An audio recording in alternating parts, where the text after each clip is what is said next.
I appreciate that. Good to have a little sip of this. The water, I assume, is still safe to drink in New York, huh?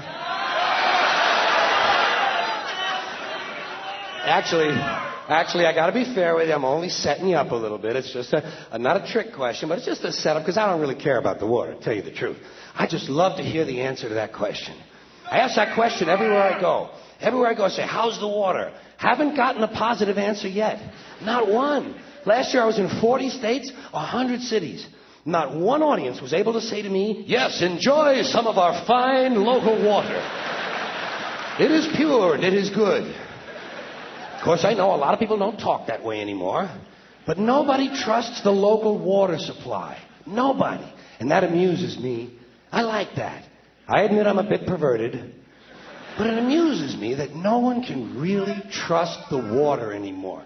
And the thing I like about it the most is it means the system is beginning to collapse, and everything is slowly breaking down. I enjoy chaos and disorder. Not just because they help me professionally. They're also my hobby. You see, I'm an entropy fan. When I first heard of entropy in high school science, I was attracted to it immediately. When they told me that in nature, all systems are breaking down, I thought, what a good thing. What a good thing. Perhaps I can make some small contribution in this area myself. And of course, it's not just in nature. In this country, the whole social structure just beginning to collapse. You watch. Just beginning now to come apart at the edges and the seams. See, I'm not one of these people who's worried about everything. You got people like this around you. Country's full of them now. People walking around all day long, every minute of the day, worried about everything. Worried about the air, worried about the water, worried about the soil. Worried about insecticides, pesticides, food additives, carcinogens. Worried about radon gas, worried about asbestos. Worried about saving endangered species. Let me tell you about endangered species, all right? Saving endangered species is just one more arrogant attempt by humans to control nature. It's arrogant meddling. It's what got us in trouble in the first place. Doesn't anybody understand that? Interfering with nature. Over 90%, way over 90% of all the species that have ever lived on this planet, are gone. They're extinct. We didn't kill them all. They just disappeared. That's what nature does. They disappear these days at the rate of 25 a day. And I mean regardless of our behavior. Irrespective of how we act on this planet, 25 species that were here today will be gone tomorrow. Let them go gracefully. Leave nature alone. Haven't we done enough? We're so self-important. So self-important. Everybody's going to save something now. Save the trees, save the bees, save the whales, save those snails. And the greatest arrogance of all, save the planet. What? Are these fucking people kidding me? Save the planet? We don't even know how to take care of ourselves yet. We haven't learned how to care for one another. We're going to save the fucking planet? I'm getting tired of that shit. I'm tired of fucking Earth Day. I'm tired of these self-righteous environmentalists, these white bourgeois liberals who think the only thing wrong with this country is there aren't enough bicycle paths. People trying to make the world safe for their Volvos. Besides, environmentalists don't give a shit about the planet. They don't care about the planet. Not in the abstract, they don't. Not in the abstract, they don't. You know what they're interested in? A clean place to live. Their own habitat. They're worried that someday in the future they might be personally inconvenienced. Narrow, unenlightened self-interest doesn't impress me. Besides, there is nothing wrong with the planet. Nothing wrong with the planet. The planet is fine. The people are fucked. Difference. The planet is fine. Compared to the people, the planet is doing great. Been here 4.5 billion years. Do you ever think about the arithmetic? Planet has been here 4.5 billion years. We've been here, what, 100,000? Maybe 200,000? And we've only been engaged in heavy industry for a little over 200 years. 200 years versus 4.5 billion. And we have the conceit to think that somehow we're a threat? That somehow we're going to put in jeopardy this beautiful little blue-green ball that's just a-floating around the sun? The planet has been through a lot worse than us. Been through all kinds of things worse than us.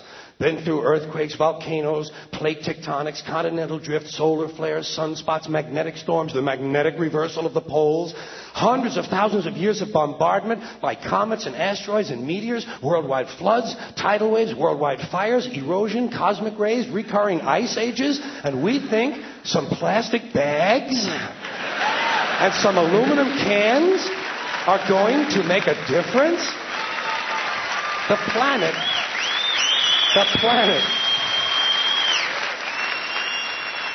planet isn't going anywhere. We are. We're going away. Pack your shit, folks. We're going away. And we won't leave much of a trace either. Thank God for that. Maybe a little styrofoam. Maybe. Little styrofoam.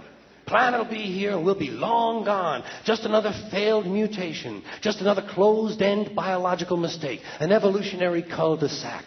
The planet will shake us off like a bad case of fleas. A surface nuisance. You want to know how the planet's doing? Ask those people at Pompeii who are frozen into position from volcanic ash how the planet's doing. Want to know if the planet's all right? Ask those people in Mexico City or Armenia or 100 other places buried under thousands of tons of earthquake rubble if they feel like a threat to the planet this week. How about those people in Kilauea, Hawaii, who build their homes right next to an active volcano and then wonder why they have lava in the living room? The planet will be here for a long, long, long time after we're gone, and it will heal itself, it will cleanse itself, because that's what it does. It's a self-correcting system. The air and the water will recover, the earth will be renewed, and if it's true that plastic is not degradable, well, the planet will simply incorporate plastic into a new paradigm, the earth plus plastic. The earth doesn't share our prejudice towards plastic. Plastic came out of the earth. The earth probably sees plastic as just another one of its children. Could be the only reason the earth allowed us to be spawned from it in the first place. It wanted plastic for itself. Didn't know how to make it. Needed us. Could be the answer to our age-old egocentric philosophical question, why are we here? Plastic. Asshole.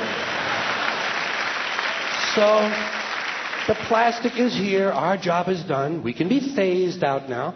And I think that's begun. Don't you think that's already started? I think, to be fair, the planet sees us as a mild threat, something to be dealt with, and the planet can defend itself in an organized collective way, the way a beehive or an ant colony can. A collective defense mechanism. The planet will think of something. What would you do if you were the planet? How would you defend yourself against this troublesome, pesky species? Let's see. Viruses. Viruses might be good. They seem vulnerable to viruses. And viruses are tricky, always mutating and forming new strains whenever a vaccine is developed. Perhaps this first virus could be one that compromises the immune system of these creatures. Perhaps a human immunodeficiency virus, making them vulnerable to all sorts of other diseases and infections that might come along. And maybe it could be spread sexually, making them a little reluctant to engage in the act of reproduction. Well, that's a poetic note. And it's a start. And I can dream, can't I? See, I don't worry about the little things. Bees, trees, whales, snails.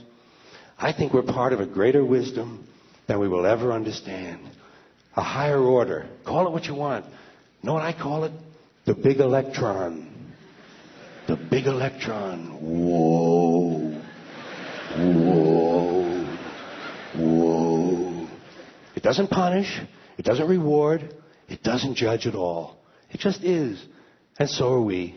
For a little while. Thanks for being here with me for a little while tonight. Thank you. Al Sleet here, you hippy-dippy weatherman, with all the hippy-dippy weather, man. Tonight's forecast, dark. Continued dark tonight, turning to partly light in the morning. Oh, Al got out of the weather business when he realized he had given the final weather forecast. He had given the ultimate forecast. There was nowhere to go. You know, when there's nothing left to conquer in your field, hey, it's time to leave. And old Al had given the ultimate forecast. He told us, he said, one night, that the weather will continue to change on and off for a long, long time. And he was gone for a God bless Al.